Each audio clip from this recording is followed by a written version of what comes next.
So one of the biggest things that were on our mind when we made this move was how our kids respond. Like we thought they were young and would definitely be able to come into the continent and adjust because they were so young. But you still never know. I mean, they were very comfortable at home, how they would adjust. And it was just one of the things that was on top of our mind when we moved here and when we were thinking about moving to Namibia. And interesting enough,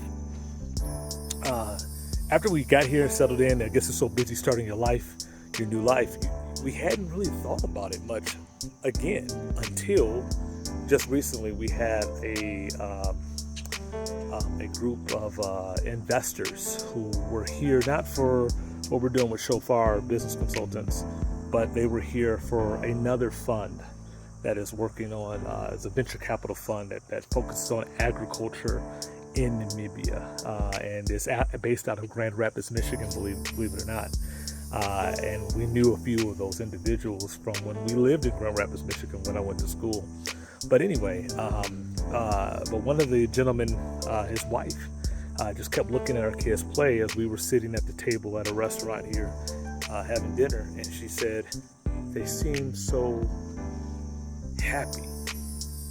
And you know, when people say stuff like that, you gotta it breaks kind of that focus, and you look at what they're looking at, and you see your kids, and that's been her experience here on the continent.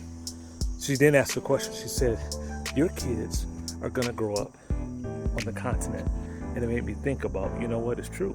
Not only are they gonna grow up on the continent, there's the most spiritual 180 here or 360 here that happens when you think about, 400 years ago, my ancestors were on this land, my fathers were on this land, and now there's my seed is on this land as well.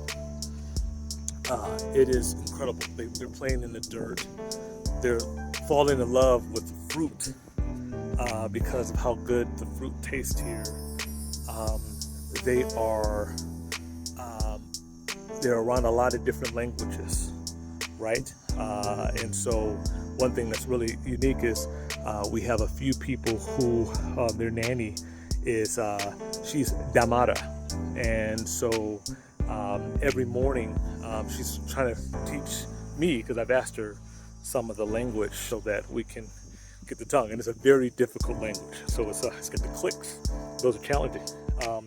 But I hear my kids mimic us every morning when I see her, and I say, "Hey, Lloyd, kain koas."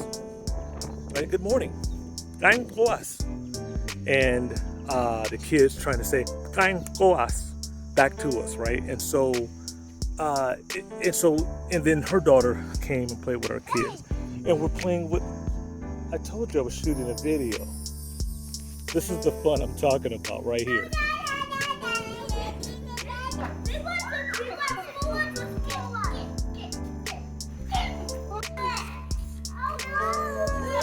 Get out of here, man. Let me finish the video.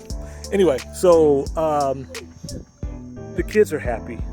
I've enjoyed their pediatrician here. I've enjoyed giving them an experience that I couldn't have even dreamed about. The reality is that the continent is fascinating. Is everything perfect? No, but we know the states are not perfect as well.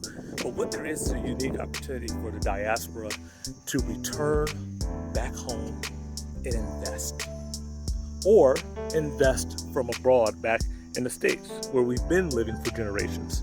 Either way, as African Americans, we now have an opportunity to expand our territories, to show our kids different things, to be international citizens and grow our wealth. So I want to invite everyone, if you have any interest in repatriating back to the continent, if you are wondering how you might be able to invest to diversify your portfolio, if you're thinking about what it might be to visit and get a feel for the culture, what it might be like for my kids to be here. I can't speak for all of the African countries, but it certainly can give you some insights here in Namibia. And there are a lot of African Americans in Africa right now.